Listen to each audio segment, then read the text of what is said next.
Hey, it's me, Nalthazar, and welcome to another Magic the Gathering Puzzle Quest video. In today's video, I'm going to be going over a new white-green Planeswalker that has entered the vault, Ajani Sleeper Agent. So, let's get into it.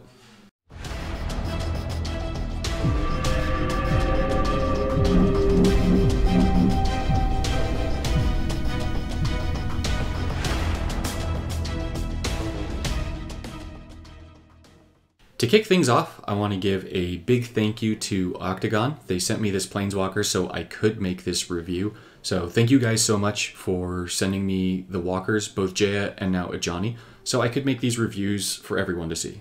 So Ajani is currently available in the vault at the time of my recording this video for $30 US, or whatever it's going to be in your currency. If you pick Ajani up in the vault, you're going to get Ajani itself, right? And then you're also going to get 3 booster packs. You're going to get a green booster pack with regular odds, you're going to get a white booster pack with regular odds, and you're going to get a Dominaria booster pack with regular odds. You will also get some mana jewels, mana crystals, and mana runes that will help you pick up more cards and level up Ajani himself. Ajani's abilities are absolutely exceptional. This is one of the best Planeswalkers that has come to the game in the last few sets. I think it's actually arguably maybe one of the better Planeswalkers in the game, period. And I think it's actually going to be immune to the general, it has a mechanic from the set that a lot of Planeswalkers that do struggle with. So Ajani's first ability is going to create Phyrexian gems, and it's going to fetch you a creature or a vanguard. If you rank it up, it'll get you 2, but at the rank 1, it's going to get you 1. The second ability is going to buff your creatures by +2/+2, and then it will give them lifelink and eventually vigilance as well. And then finally, the third ability is going to create a Phyrexian poison token. That's kind of the bread and butter of Ajani's kit. And you're going to create the same Phyrexian poison token for all 4 of Ajani's ranks. One thing that's really cool about Ajani Sleeper Agent, especially because Ajani is a dual color Planeswalker, you'll see that he's got both white and green in the color identity, is that Ajani's abilities are all ready to go at rank 1. So you just need to get Ajani to level 16, you're going to get all 3 of your abilities at rank 1, and Ajani will be very playable. He'll be just as playable by and large at level 1 as he will be with the abilities at level 4. The downside to playing Ajani at lower levels is, of course, that you're going to have a lower health total and a lower mana bonus, but Ajani's going to make up for that by having a very similar mana bonus at level 16 that he's going to have at level 60 for his primary bonuses. That is, you've got +1 more to white at rank 1 really here versus, rank 4, and you've got 1 more at green with +2 versus +3. So really similar across the board, very playable across the board.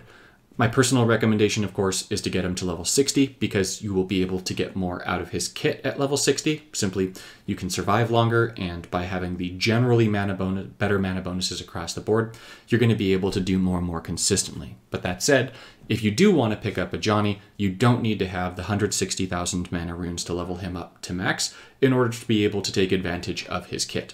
The Phyrexian Poison token that I mentioned is the first indestructible support that I can think of that you can make in this game. That means there is no support removal that can get rid of this. Crystallize can't get rid of it. Targeted or world support removal can't get rid of this. Once you get this Phyrexian Poison token down, it's on the board to stay for the rest of the game. And that means that as you level it up, which you will accomplish by matching Phyrexian gems, that once it's level 10, you've really got a built-in win condition that your opponent can't do anything about. You're going to be creating a 31/31 Phyrexian Myr every single time you cast a creature or a vanguard. And that 31/31 Phyrexian Myr is going to have hexproof, and it's going to have prevent damage. Yes, it has trample too, which is an added boost. However, the real key pieces of this are hexproof and prevent damage, which is insanely lethal. You'll see in my gameplay with this Planeswalker that there are ways that you can stack to be able to make sure that you get 5 or even 6 creatures and vanguards down in a turn. And so you're getting 150 plus power in Myr in 1 turn, which is really not that hard to accomplish currently in white and green. Furthermore, the first ability is going to be able to fetch you 1 to 2 vanguard or support creatures from your library. It's going to give them completed, which is going to make it so it's easier to cast as you're matching the completed gems, or I should say the Phyrexian gems. However, at the time of my recording this video, there is an issue with that first ability. Most of the time, it's only fetching one Vanguard or support creature. I haven't exactly identified when it fetches one versus when it fetches two.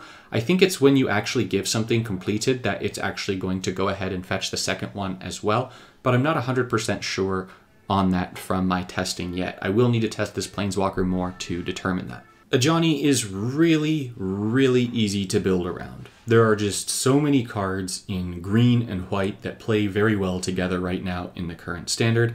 Things that range all the way from the common side of things all the way up to the Mythic and Masterpiece side of things. So regardless of really what you have in your collection, you're going to find ways to be able to make Ajani work. I found that the most devastating combo with Ajani is the combination of Gather the Pack, which is going to throw creatures into your graveyard from your deck, and Faithbond Judge, because this thing gets thrown into the graveyard. Ajani's a white walker. You're going to go ahead and probably have some kind of white conversion. You're going to get this thing support Sinner's Judgment on the board, and then Sinner's Judgment is going to start getting you a ridiculous amount of loyalty, meaning that you can then start spamming Ajani's third ability and then first ability every single turn to load the board with Phyrexian Gems, get that poison token to level 10, and then just absolutely laugh as you get Myrrh tokens that go and destroy your opponent. I wanted to really quickly highlight some of the amazing commons and uncommons that you can use with this Planeswalker. Things like Sigarda's Imprisonment, which is going to serve as excellent removal to your opponent's creatures, along with Vanquish the Horde, which is a way of just destroying all of your opponent's creatures. You can run Broker's Charm, which is a phenomenal card. It's going to give you card draw, it's going to give you support removal, it's going to give you creature removal. I really like this card. You do need to be careful though if you're running Broker's Charm with Vanquish the Horde, because you will draw into Vanquish the Horde and it will wipe the board, which could be bad if you have a lot of creatures, but nonetheless, it's incredibly effective for just a few uncommons. In terms of conversion, you've got things like Nissa's Pilgrimage, which everyone has. You've got the New Land Radiant Grove, which is very effective with this Planeswalker. You've got Overgrown Farmland, which is also very effective for green-white conversion.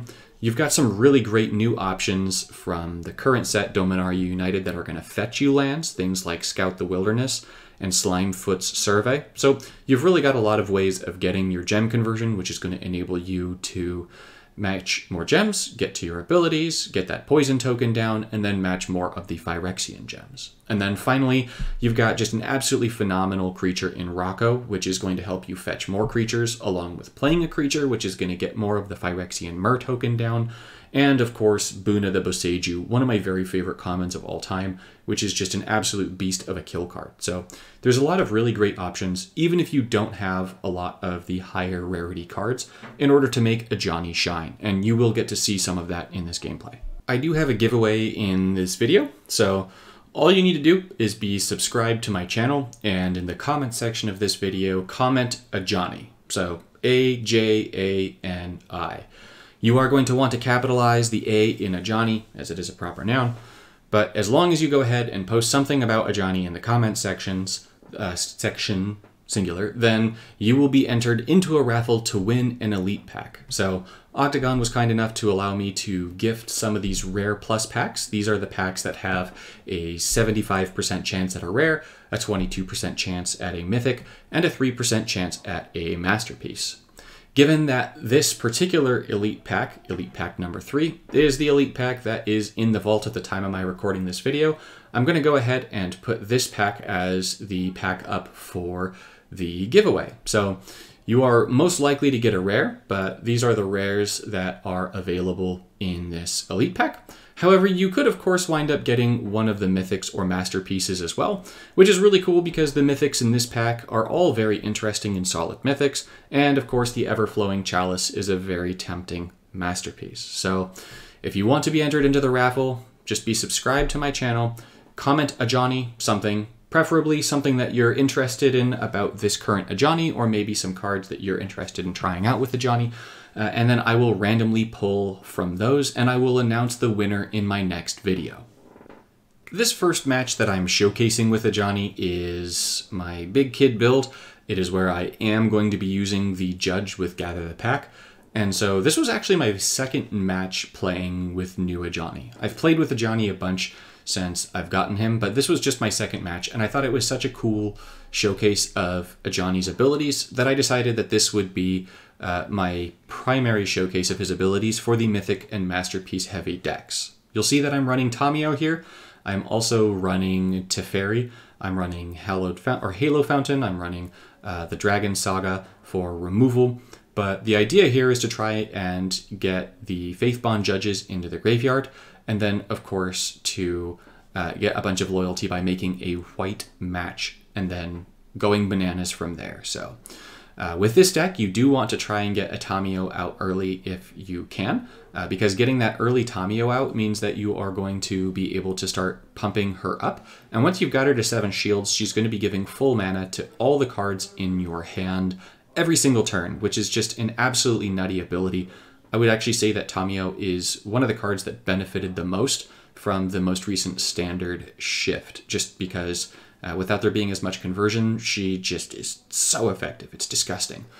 So I've got her up to rank 6 right here, and really I'm just trying to get some conversion down, and then I'm trying to get Tamiyo's rank up so that I can just start playing free cards. And then I'm just carding cards from my hand just in case I can get more Gather the Packs or other things like that to be able to just get a little bit more out of my deck. So I want to make sure that I am indeed able to use Tamiyo's ability every single turn.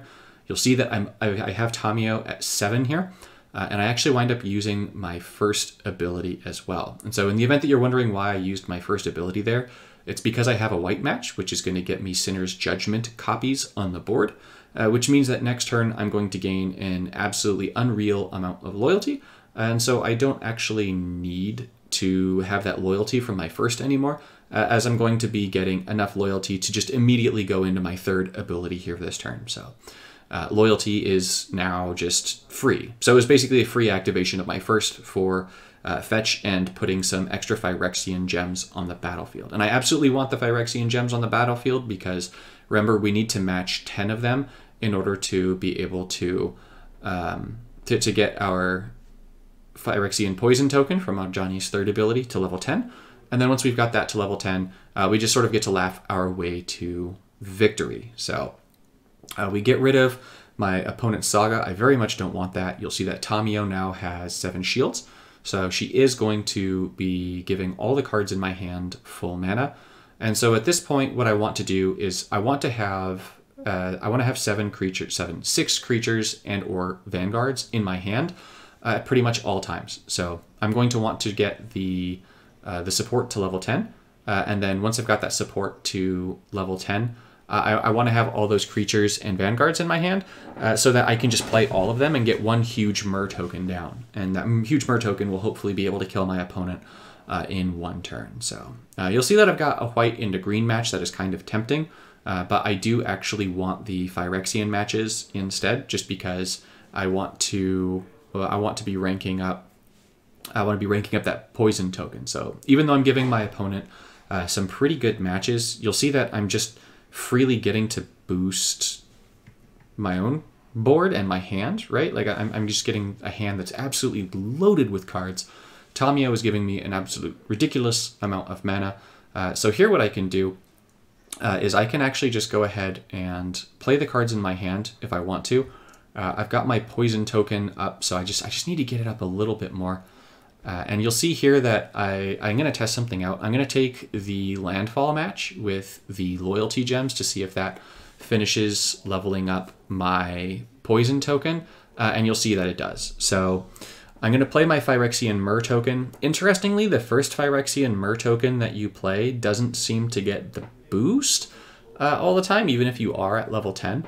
However, you'll see that all of my subsequent Myr tokens are indeed going to get the boost. So I'm going to get, I'm not going to get full mana this turn because my Tamiyo is down to 6 shields. I do need her to be at 7, but I do draw a Tamiyo, which is good. And then I also happen to have a Tamiyo with full mana in my hand. So I don't need to do anything particularly fancy about that. So I'm going to go ahead. I'm going to lock down some of the cards in my hand. I'm going to toss a Nissa's Revelation, and then I'm going to I want to kind of have a really big turn, right? So I want the Gather the Pack to give me my creatures, right? Because I want to have creatures in my hand for the next turn. And I'm just sort of hoping at this point that Karn does not do anything to my Tamiyo, so that this coming turn, I get full mana to all the cards in my hand, which I do, which is fantastic.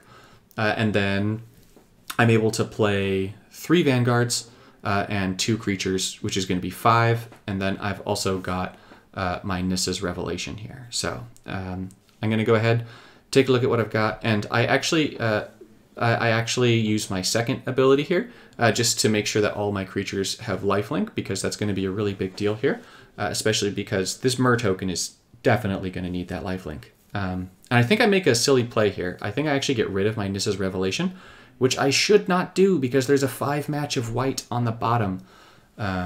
But whatever, that's fine. I actually did that before I saw the 5 match of white there on the bottom. And so I was like, oh, darn, I done goof here. But nonetheless, it doesn't make a difference, right? I'm going to win here anyway. So I'm going to take that 5 match of white. I'm going to play all of the pretty critties in my hand, and you'll see that the Myr tokens are now going to be coming down in force. So one comes down, it gets a +30/+30 buff. Another one's going to come down, it's going to get another +30/+30 buff. Another one's going to come down, it's going to get another +30/+30 buff. Another one is going to come down, it's going to get another +30/+30 buff. And another one's going to come down and get another +30/+30 buff. Now, let's pretend for a moment that Karn does find a way to wipe the board, which he won't because I'm going to kill him here. It wouldn't matter because now I can just keep spamming my first ability. And with that first ability spam, I can get 2 more creatures or vanguards to get 60 more power of Myr on the battlefield out of nowhere. So that's the end of the first match. Absolutely nutty. Fantastic Planeswalker. This next match is going to be my Pauper Plus match. So you'll see that my hand is just all removal at the beginning, but that's totally fine because remember, Ajani's first is able to fetch us creatures and vanguards. And so if we don't wind up getting any viable creatures in our starting hands, that's okay. We can wait it off a little bit. So I do wind up drawing a creature with my second turn draw, which is definitely really useful. It's a Knight of the White Orchid, and I'm running that because I wanted to have some defense, and it also converts more gems to white. And I think it's actually a pretty solid card between having the Defender and First Strike, especially if you're able to get multiple copies of them down, or if you're able to get a buff on them. And so Ajani's kit is able to buff it. So either way you look at things, it's going to be pretty solid with it. So I know that I had a potentially bitter match there on the field, but I wanted to go for the double green. And so that was just my last match there. So here I've got the ability to actually play a Knight of the White Orchid. So I'm definitely going to go ahead and do that. Black is a -2 match for Ajani, so I'm definitely not going to go ahead and take the black one. I'm going to take the red one, as that is still a positive bonus for me, as my opponent drops the 4/4 critter. And so I've got a Sigarda's Imprisonment ready to go, and I've actually got the Broker's Charm potentially ready to go as well. So what you're going to see me do is you're going to see me prioritize the Broker's Charm, because if the Broker's Charm goes off this turn, meaning that I wind up getting some kind of nifty cascade from the Knight of the White Orchid, then I don't actually need to cast the Sigarda's Imprisonment. And so you'll see that I do actually get the Broker's Charm, and that was why I put it in front. And you'll see the Sigarda's Imprisonment is no longer castable. And so that's good, because now I can go ahead and save that for a future turn. And then I can actually go ahead and move Rocco up in my hand. I can play the Overgrown Farmland. I can activate my third ability already. And the Overgrown Farmland is going to give a little bit of extra mana to Rocco here as well. Rocco doesn't quite have as much stored mana as I would like, so I'm going to wait just one more turn for Rocco here before I cast him. And I'll use Boon of the Boseiju to boost up my Knight of the White Orchid. Boon of the Boseiju on Knight of the White Orchid is a really nasty duo. It's going to go ahead and get rid of a lot of things that your opponents play. And you'll see that I've got a really good control of this game, and that's without particularly strong cards. So I do, however, need to work my way into having enough loyalty to cast my first, or to activate my first ability. I wound up fetching the Knight of the White Orchid instead of my other third creature because I saw that there was a 5 match of red and I did not want to give Ugin the 5 match of red. I was hoping that the Knight of the White Orchid would swap some of those gems off, and they did. So that was really nice for me. So here you'll see me activate my first ability, and you'll see that it only fetches 1 creature. So even though I do have a creature that gains completed in my hand, I don't wind up getting 2 cards. So I'm not sure why that's happening. Like I said earlier in the video, it would be nice to figure that out at some point. Because Ajani on his own is already really, really good, but that would definitely make him a lot better. So that Knight of the White Orchid there is going to go ahead and activate a number of or trigger a bunch of the Phyrexian gems, which is really good. And I've also got a 5 match in blue here that I'm going to be able to take to start this particular turn off. So I'm going to use my first ability again. I'm once again going to just get 1 critter from it, the Rumor Gatherer. I'm going to freeze it down here, even though I could definitely cast it, because I want to make sure that that my Phyrexian Poison token is at level 10. So I'm going to check the level. It is at level 10. So now I will go ahead and cast the Rumor Gatherer, as that will ensure that I get myself a Myr token. And once again, the Myr token, the first one, is not going to get the 30/30. So I'll play the Rumor Gatherer. I do get a Myr token. I'm going to replace Rocco here, just because Rocco has served his purpose, and if I keep the Alliance critter, I'll get to draw another card. And I definitely want to draw another card. I would like to be able to cast another creature if at all possible. So I'm hoping that I can boost my Myr up a little bit here. And I've got the Radiant Grove. I don't actually have anything that I can cast right now, but I do have my first ability, which is activatable. So I'm going to go ahead and get another Rumor Gatherer. And so because it has completed, I really just need to make sure that I get a white or green match with a Phyrexian gem. And I have one on top. The Phyrexian Poison token is at 13. So it will make me a Myr token. It will level the Myr token up. So this Rumor Gatherer is going to drop a Myr. It's going to get the plus 30/30 hexproof, prevent damage, and trample, and then that's going to be the end of the match here. So we swing into Ugin, and that's a good game. My final thoughts on Ajani Sleeper Agent is that Ajani is definitely an S tier Planeswalker. I'll need to test this Planeswalker out a little bit more before I determine whether or not it's an S plus tier Planeswalker. It's definitely the best green-white Planeswalker that currently exists in the game. I'm not including Tamiyo as a green-white Planeswalker because Tamiyo is a 3-color Planeswalker, but just of the green-white Planeswalkers, this one is definitely the best. The abilities are very strong between the first and the third.